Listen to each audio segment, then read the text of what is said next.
සුබ දවසක් ඔබ සියලු දෙනාට. මම ධම්මික සේනාරත්න මයි කවුන්සලර් YouTube channel එක වෙනුවෙන්. අද අපි කතා කරන බලාපොරොත්තු වෙන විශේෂම රටේ ආර්ථිකය සම්බන්ධයෙන් වන නවතම තොරතුරු මොනවාද? ඒ වගේම තමයි කොටස් හොඳපොලේ ක්‍රියාකාරීත්වයේ අද දිනයේ කෙසේද වුනේ? ඒ වගේම තමයි අනාගතයේදී ආයෝජකයන් වශයෙන් අපි මිලදී ගැනීමට අවධානය යොමු කළ යුතු වඩා සුදුසු ශ්‍රේෂ්ඨ තියෙනවා. ඒ ශ්‍රේෂ්ඨ මොනවද කියන සම්බන්ධයෙන් අපි කරුණු කාරණා කතා කිරීමට අද මම දිනේ යොදා ගන්නවා. මේ වීඩියෝ තුලින් මම බලාපොරොත්තු වෙන්නේ මේ කාරණාවට ඉදිරිපත් කිරීම සඳහා. අපි බලමු දවසේ කොහොමද කොටස් හොඳපොළ ක්‍රියාකාරීත්වය කියන සම්බන්ධයෙන්.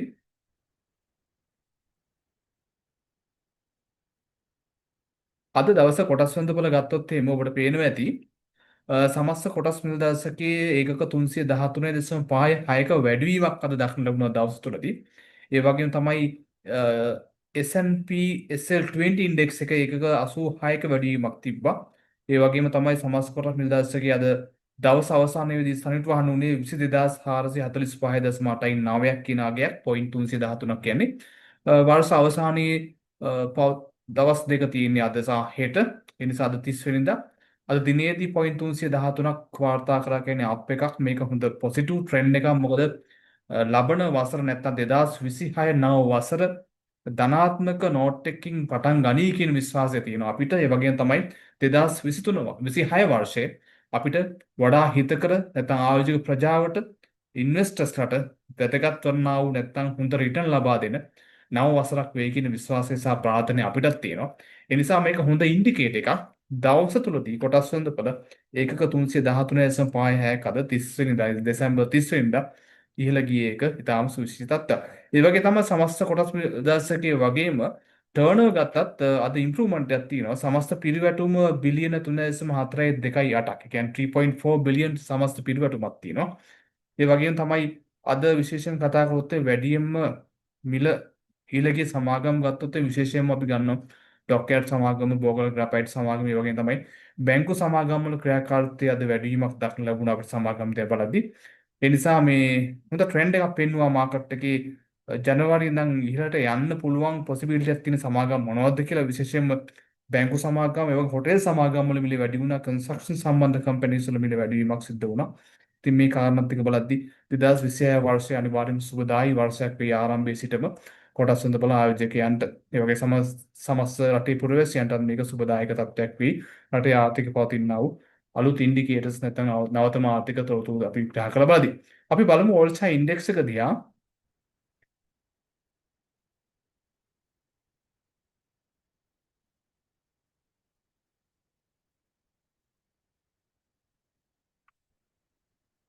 සමස්ත කොටස් නිල් දර්ශකයේ මූවමන්ට්ස් එක මේ තියෙන්නේ ඔබට දකින්න ඇති.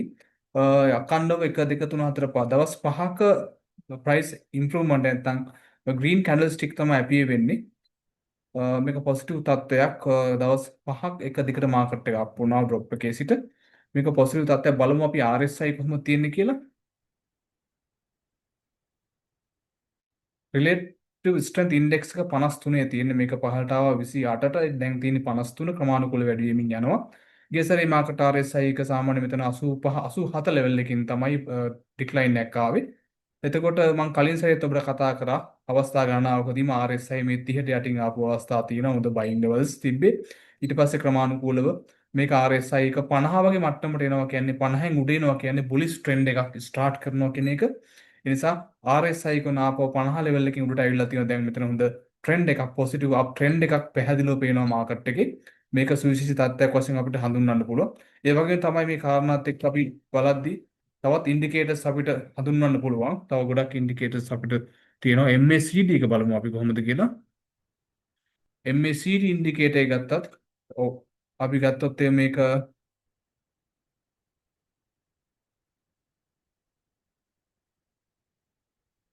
ඔව් ඒකෙත් මෙතන අප් ට්‍රෙන්ඩ් එකක් පෙන්වුම් කරන ලබනවා. රයිට් අප් ට්‍රෙන්ඩ් එකක් තමයි පෙන්වන්නේ MACD එකෙත් පෙන්වන්නේ. එතකොට අපිට මේ ආකාරයට RSI එක අපි ගත්තොත් මෙතනදී අපිට ඊළඟ රෙසිස්ටන්ස් ලෙවල් එකක් අපිට බලාපොරොත්තු වෙන්න පුළුවන්. මෙන්න මේ ලෙවල් එකේ කියන්නේ 22657 වගේ මට්ටමක් ඊළඟ ස්මෝල් රෙසිස්ටන්ස් ලෙවල් එකක් මෙතන දක්වලා රෙසිස්ටන්ස් 1 එක. ඊට පස්සේ ඊළඟ රෙසිස්ටන්ස් ලෙවල් එක ගන්න පුළුවන් දල වශයෙන් අපිට 23000 මට්ටම. මම හිතනවා ගොඩක් වෙලාවට නෙස්ට් එක ගොඩක් හොඳ වෙයි. හොඳ කාලයක් අපිට නිර්මාණය වෙයි ඉදිරි කාලේ. ඒ වගේම තමයි සමහර සමාගම් දිහා ගත්තොත් එහෙම අපි බලමු සමහර සමාගම් කීපයක් DFCC බැංකුවේ ප්‍රයිස් මූවමන්ට් එක කොට පේනවා ඇති. මාකට RSI මෙතන 30 මට්ටමට වැටිලා ක්‍රමානුකූලව දැන් RSI 43ට වැඩිලා තිනවා. අප් ට්‍රෙන්ඩ් එකක් ඇවිල්ලා තිනවා. දැන් මේක DFCC බැංකුව සමන 170 වගේ තිබ්බ ස්ටොක් එකක්. ඊට පස්සේ දැන් ආපහු අද 147.80 තමයි ප්‍රයිස් ක්ලෝසින් ප්‍රයිස් එක තියෙන්නේ.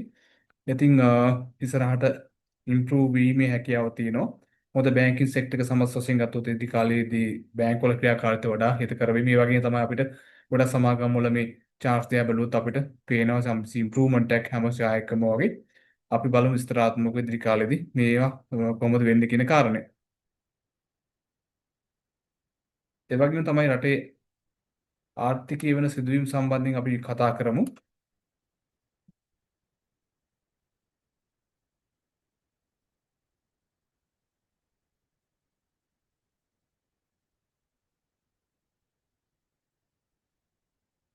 right.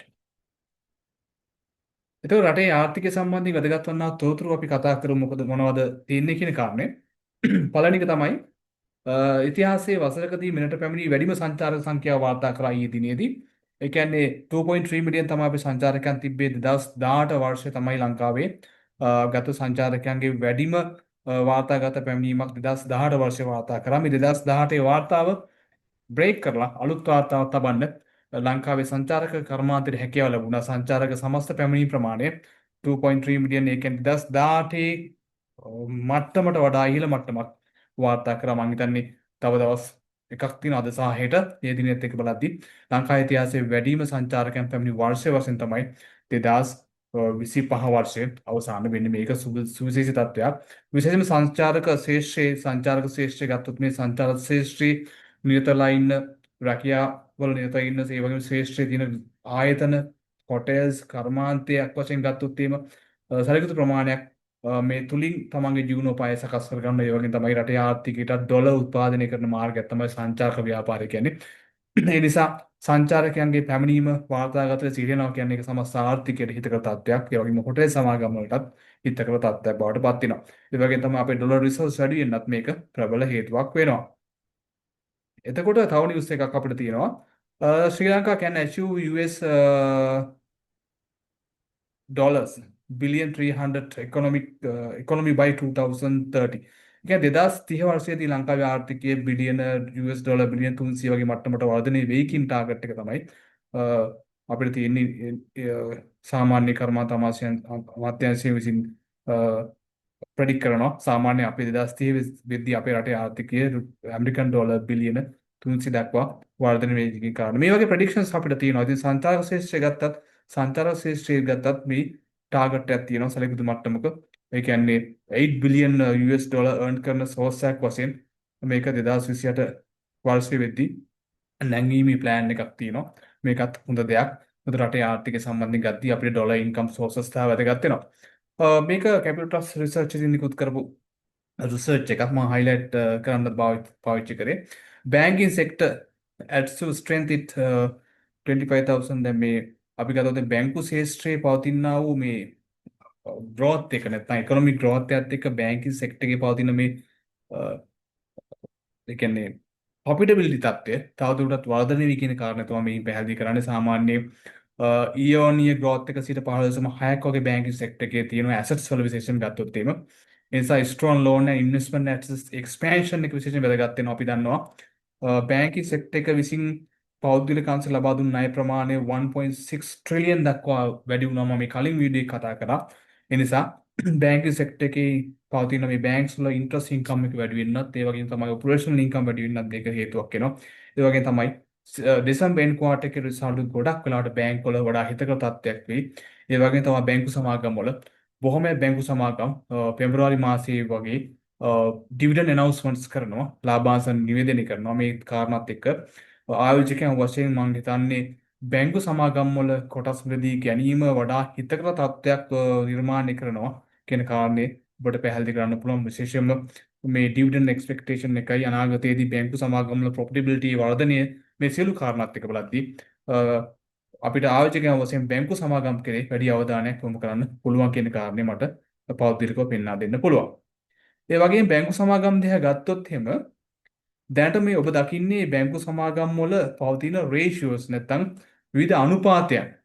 අපි විශේෂයෙන් දන්නවා සමාගමක් තෝරා ගැනීමේදී මූලික වශයෙන් අපි රේෂියෝස් 6ක් කෙරෙහි අවධානය යොමු කරනවා. පළවෙනි එක තමයි අපි ගත්තොත් එimhe සුද්ධ ඉපයීම් ගත්තොත් එතන ලාභය.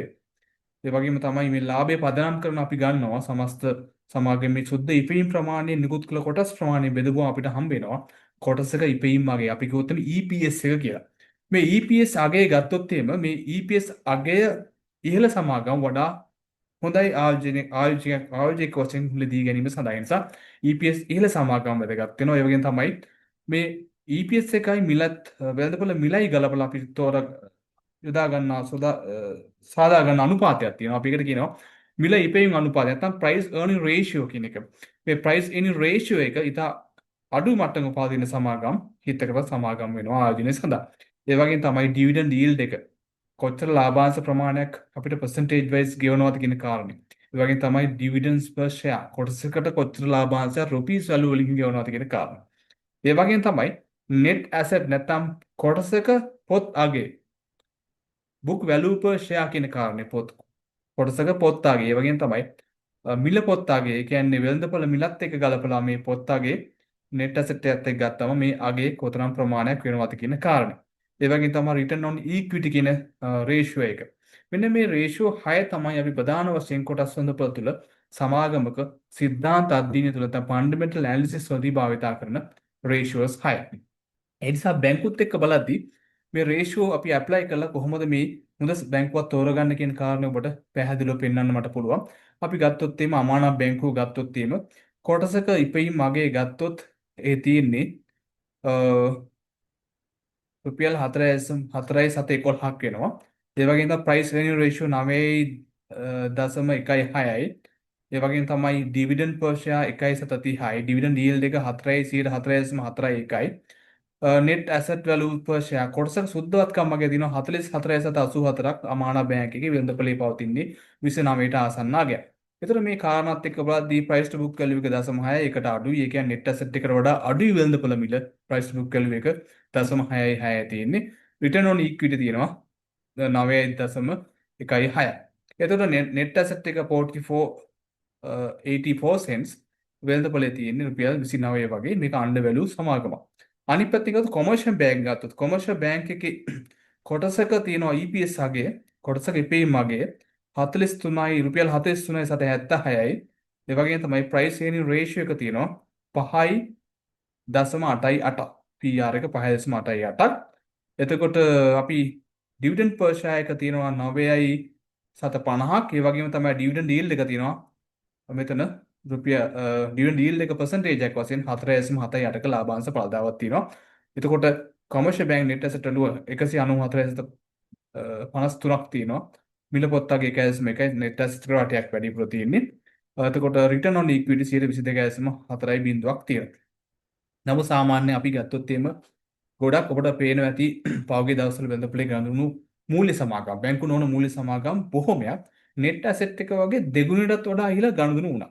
එතකොට මෙතනදී කොමර්ෂල් බැංකුවේ net asset 194.53ක් වුණාට වෙළඳපොලේ මිල රුපියල් 200කට ආසන්න වුණාට මේක ෆෙයාලි නැත්තම් net asset value මට්ටමට ආවට බොහෝ විට net asset එක වගේ අඩුම තරමේ 1.5 මට්ටමේවත් අනාගතයේ මේ සියලු බැංකු සමාගම් තියෙයි කියන විශ්වාසය තියෙනවා. මේ ට්‍රෙන්ඩ් එකක් ඉදිරියේදී ක්‍රියාත්මක වෙයි. net asset එක වගේ 1.5ක්වත් අඩුම බැංකු සමාගම් වෙළඳපොලේ ට්‍රේඩ් වෙයි කියන විශ්වාසය මට තියෙනවා. අපි බලමු DFCC බැංකුව ගත්තොත් DFCC බැංකුවේ රේෂියෝස් අනුව අපි EPS එක රුපියල් 25.80යි price earning ratio එක 6.47යි. dividend per share රුපියල් 6යි dividend yield එක 4.1යි percentage එකක් වශයෙන් net asset එක 238.79යි. DFCC බැංකුවේ සුද්ධවත්කම් වගේ කොටස 238යි market එකේ ගණන් price 140 සාමාන්‍ය 5ක් වගේ 49 වගේ අද තිබ්බේ. එතකොට තාම under value සමාගමක් price to book value එකට වඩා අඩුයි 0.61යි return on equity 10 ගණනක් තියෙනවා. මේ ratios වලින් අපි සමස්ත වශයෙන් ගත්ත සමස්ත ratios 6න් අඩුම තරම ratios 3ක්වත් positive සහ attractive වුණා අපිට stock එකක් තෝර ගැනීම හැකියාව පවතින. ඒ නිසා මේ ෆන්ඩමෙන්ටල් රේෂියෝස් අතර සමස්ත සියලු රේෂියෝස් නෙවෙයි අපිට ඒ අතරින් ඇට්‍රැක්ටිව් රේෂියෝස් 3ක් හෝ 4ක් අපිට පොසිටිව් නම් ඒ සමාගම මිලදී ගැනීම සුදුසුයි. HME බැංකුව ගමු. HME බැංකුවේ net asset එක රුපියල් 508.51ක් තියෙනවා. වෙළඳපොලේ අලෙවින් රුපියල් 400 වගේ මට්ටමක. තාම අන්ඩර් වැලු. ඒ නිසා ඔබට පේනවා ඇති එකින් එක ඔබට පෙන්වා දෙන්න අවශ්‍ය නැහැ. අපි ගත්තොත් NDB බැංකුවක් ගත්ත net asset එක 207ක් විතර තියෙන්නේ. 140 වගේ වෙළඳපොලේ අලෙවි ගන්න මේකත් අන්ඩර් වැලු සමාගමක්. එතකොට සම්පත් බැංකුව ගත්තත් 157 තමයි net asset එක. වෙළඳපොළ ඊට වඩා අඩුවෙන් තියෙන්නේ. 140 ගණක් තියෙන්නේ. සෙලාන් බැංකේ net asset 126යි මාකට් එකේ තියෙන්නේ. ඊට වඩා ගොඩක් අඩු මට්ටමක. ඒ නිසා අපි යුනියන් බැංක් ගත්ත net asset එක තියෙනවා 18.68ක්. වෙළඳපොළේ තියෙන 14.70 වගේ තියෙන. එතකොට බැංකු දිහා බැලුවොත් අපිට හොඳට පේන දෙයක් තමයි බැංකු සමාගම් වල ලාභදායීත්වය අකණ්ඩ වැඩි වෙනවා. ඒ වගේම තමයි ලාභාංශ ප්‍රකාශ පත් කරන ඒ වගේ තමයි ස්ක්‍රිප් ඩිවිඩන්ඩ් මේ කට්ටිය දෙනවා බැංකු සමාගම් විසින්. ඒ නිසා ඉදිරියේදී ආර්ථිකයේ ප්‍රසාරණයක් සිද්ධ වෙනවා කියන්නේ ඉකොනොමික් ග්‍රෝත් එක වැඩි වෙනවා කියන්නේ පෞද්ගලික අංශ ලබා දෙන ක්‍රෙඩිට් ග්‍රෝත් එක වැඩි වෙනවා කියන්නේ බැංක් වල ඔපරේෂන්ස් ඉන්කම් වැඩි වෙනවා ඉන්ට්‍රස්ට් ඉන්කම් වැඩි වෙනවා. ඒ නිසා අනාගතයේ බැංකු සමාගම් වල මිල ඉහළ යන්න හේතු සාධක වෙයි.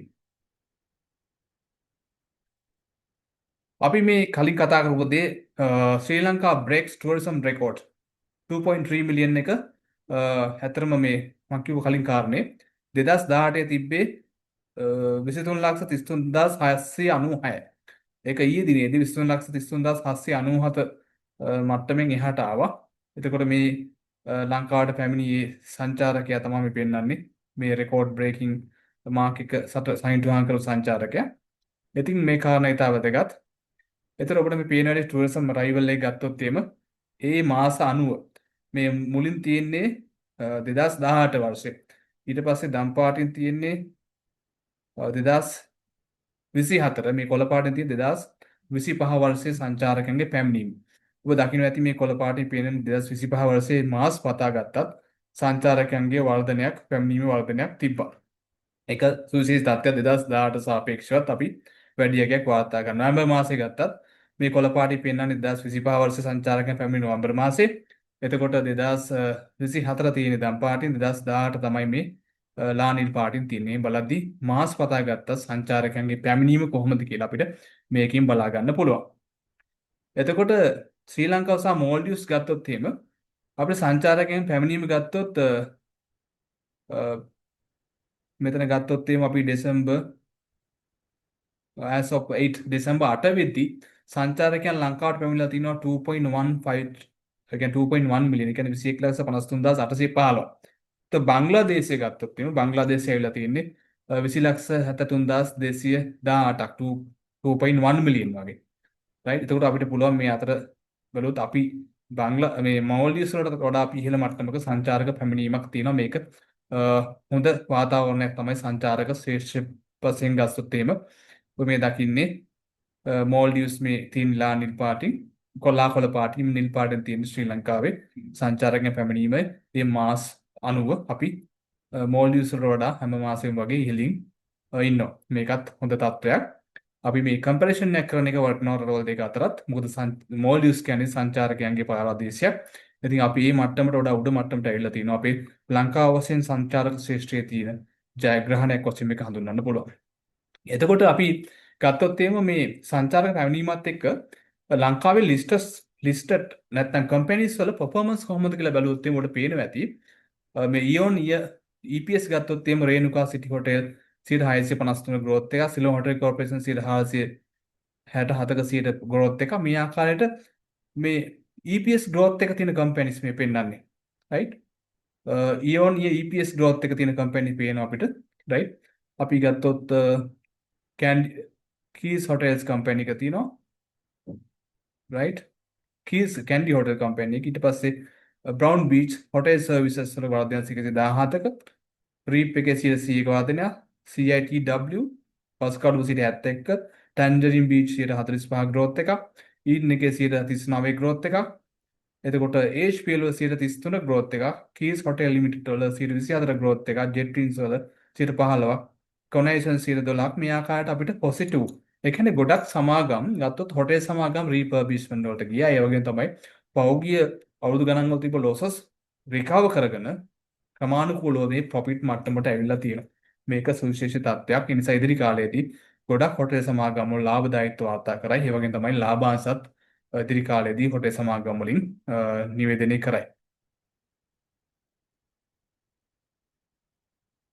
මේ හොටෙල් සමාගම් වල සමරියක් net asset වලුත් එක්ක ගත්තොත් තාමත් අණ්ඩ බැලූ කියන්නේ සුද්ධවත්කම් වගේනකොට අඩු සමාගමුත් තම හොටෙල් සමාගම් තියෙනවා. අපි ගත්තොත් එහෙම ටැන්ජරින් බීච් ගත්තත් එතකොට ස්ටැපර්ඩ් ගත්තත් රේණුකා සිටි හොටෙල් ගත්තත් net asset එකත් එක බලද්දි මේ net asset එක ගත්තොත් එහෙම මේ සුද්ධවත්කම් වගේ ගත්තොත් රේණුකා සිටි හොටෙල් තියෙන 1710 net asset වල තියෙනවා. right රේණුකා සිටි හොටෙල් right 430යි ටැන්ජරින් වල 166 net asset තියෙනවා. ඒ වගේම අහුන්ගල්ල 67.50 net asset තියෙන. ඒ වගේ අපිට ස්ටාපර්ට් එකේ 72ක් තියෙනවා net asset එක. ඊට වඩා අඩුයි වෙන්ද පෙළේ මිල. ඒ වගේ අපිට මේ අතරත් අපිට තෝරගන්න පුළුවන් net asset එක වගේම EPS එකම අඩු EPS එක වැඩි සමාගම්. ඒ වගේ සිලෙක්ෂන් එකක් අපිට කරන්න පුළුවන්. මම කලින් කතා කරපු කාරණේ 2015 දෙසැම්බර් 15 වෙනි ගත report එක. එතකොට අ, අපිට ගත්තොත් එහෙම ඔක්තෝබර් මාසයේ ගත්තත් අපිට credit growth එකක් තියෙනවා බිලියන 246ක්. සමස්ත අපි ගත්තොත් එහෙම 1.6 trillion වගේ credit growth එකක් තියෙනවා. ඒ කියන්නේ සමස්ත අපේ credit growth එක 1.6 trillion කියන්නේ පෞද්ගලික නැත්නම් සමස්ත බැංකු පද්ධතියෙන් පෞද්ගලික අංශයෙන් ලබා දුන්න ණය ප්‍රමාණය 1.6 trillion. සමේසා හිතා ගන්න පුළුවන් බැංකු සමාගම් වල interest income එක සහ operation income එක කොතරම් ප්‍රමාණයක් වැඩි වේද කියන කාරණා. එතකොට අපි remittance ගත්තත් අපි ඇත්තටම මේ economic indicator එක වශයෙන් remittance ගත්තත් අපිට 7 billion US dollar target එක achieve කරලා තිනවා. මේකත් සුවිශේෂී තත්ත්වයක්. එතකොට economic growth එක ගත්තත් අපි සාමාන්‍යයෙන් ගත්තොත් මේ ඔබ දකින්නේ 0.4ක් third quarter එකේ. ඉතින් fourth quarter එකේ 0.5ක වගේ ආර්ථික වර්ධනයක් තියෙයි. ඔබ දකිනවා මේ 2022 තුන්වෙනි කාලතුවේ ඉඳලා 23 තුන්වෙනි කාලතුවේ ඉඳන් අපි අකණ්ඩව positive economic growth එකක් තමයි වාර්තා කරලා තියෙන්නේ. මේකත් හිතකර තත්ත්වයක්. ඒ වගේම තමයි ඔබ මේ දකින්නේ S&P ශ්‍රී ලංකා 20 ඉන්ඩෙක්ස් එකට අදාළ කම්පැනි වල RSI යගේ විශේෂයෙන්ම ඔබ කොටස් හොඳ ප්ලේ කොටස් ආයෝජනය කරද්දී විශේෂයෙන්ම S&P SS20 ශ්‍රී ලංකා 20 ඉන්ඩෙක්ස් එකට අදාළ කම්පැනි ටික තමයි මේ තියෙන්නේ. Nation Trust, Access Engineering, Hayleys Company, Dialog, Singer Sri Lanka, Sunshine, LOLC, Sampath Bank, HMB, Hemas Holding, LIOC, HMB, and Commercial Bank, Valuable One, NDB, LB Finance, JKH, DFCC, People Leasing Center Finance, මේ stock box. මේ සමාගම් තමයි දැනට S&P SL20 index එකේ තියෙන්නේ. ඒත් විශේෂයෙන්ම portfolio එකක් ගත්තොත් එimhe S&P SL ශ්‍රී ලංකා 20 නැත්නම් blue chips company වල ෂෙයාර්ස් අපි මිලදී අරන් තිබ්බොත් මේ සමාගම් වල තත්ත්වය විශේෂත්වය තමයි කොටස් හොඳපොළ පහළ ඒමේදී මිල අඩුවීමේ ප්‍රවණතාවය හරි අඩුයි. ඒ වගේම තමයි කොටස් හොඳපොළ ඉහළ යද්දී මිල වැඩිවීමේ percentage එකත් ඇත්තටම මේ සමාගම් වල වැඩි. ඒ නිසා මේවා strong company අඛණ්ඩ profitability එකක් තියෙන සමාගම් ලාභාංශෙම ගෙවන සමාගම් බොහොමයක්. ඒ නිසා මේ සමාගම් වල කොටස් මිලදී ගැනීම වැදගත්. විශේෂයෙන්ම ඔබගේ පෝර්ට්ෆෝලියෝ S&P SL20 සමාගම් වල වැඩි ප්‍රමාණයක් තියෙනවා කියන්නේ පෝර්ට්ෆෝලියෝ එක නැත්නම් ඔබේ ආයෝජන කළඹ ටිකක් ස්ට්‍රෝං නැත්නම් ශක්තිමත් ආයෝජන කළඹ බවට පත් වෙනවා. ඒ නිසා ඒ සම්බන්ධයෙන් ඔබේ අවධානය යොමු කරන්න කියන කාරණේ මට කියන්න පුළුවන්.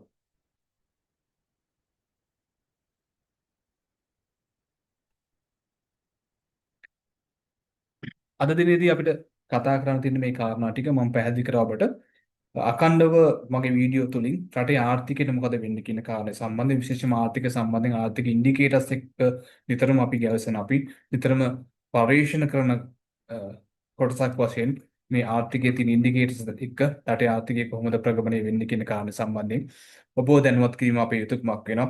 විශේෂයෙන්ම දැනුවත්ව ආයෝජනය කිරීම නැත්නම් ඉන්ෆෝම් ඩිසිෂන්ස් ගැනීමේදී රටේ ආර්ථිකයට කුමක්ද වෙන්නේ මේ ආර්ථිකයේ පවතින ආර්ථික පරිසරය ඒ වගේම නෛතික දේශපාලන මේ සියලු පරිසරයන් දෙක සංකලනයෙන් යුක්තව අපි සියල්ල විග්‍රහ කරලා අපිට අනාගතයේ කුමක්ද වෙන්නේ රටේ ආර්ථිකය යහපත් වේද අයහපත් වේද මේ කාරණාත් එක්ක තමයි අපි කොටස් හොඳකලේ ආයෝජනය කළ යුතු වන්නේ. නිසා මම කතා කරපු කාරණා ඔබට පැහැදිලි වෙන්නේ නැති ඔබට හොඳ අවබෝධයක් ලැබෙන්නේ නැතයි කියලා මම විශ්වාස කරනවා. ඒ වගේම තමයි වෙනම තවත් වටිනා වීඩියෝ එකකින් ඔබට හමු වෙනතුරු ඔබට සමු දෙනවා. මම Dhammika Senaratne counsellor YouTube channel එක වෙනුවෙන්. ඒ වගේම තමයි ඔබට යම්කිසි ගැටලුවක් තියෙනවා නම් මගේ WhatsApp නම්බරයට WhatsApp message එකක් තියන්න. නැත්නම් මට කතා කරන්න 0733 560 699. ඔබට සුබ දවසක් බොහොම ස්තුතියි.